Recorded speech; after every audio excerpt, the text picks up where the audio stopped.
Find the derivative of f of t equals t squared times cosine 3t, then evaluate f prime of pi. So f of t here is the product of two functions, t squared and the cosine of 3t. So our derivative will make use of the product rule.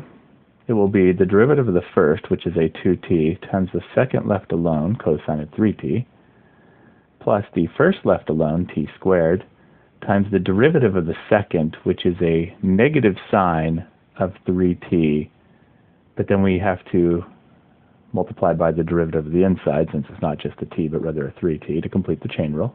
The derivative will be a 3.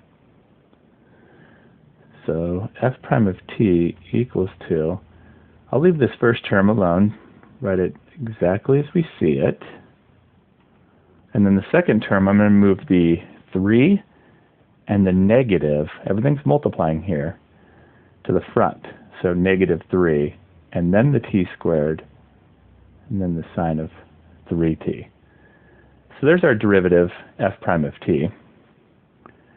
We can now evaluate f prime of pi, which means to plug a pi in for each of the t's. That will give us 2 pi cosine of 3 pi minus 3 pi squared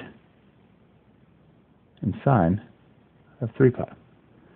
Now 3 pi is actually bigger than the unit circle of 2 pi, and if it's bigger you can subtract 2 pi from each of them to put it back in the unit circle range of 0 to 2 pi.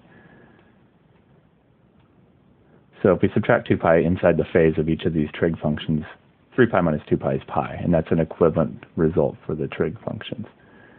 That's what you do when you exceed 2 pi.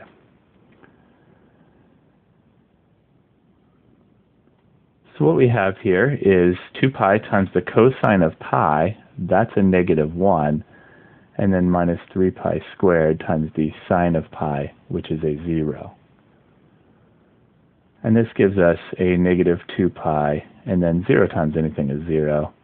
Negative 2 pi minus 0 will come out to negative 2 pi.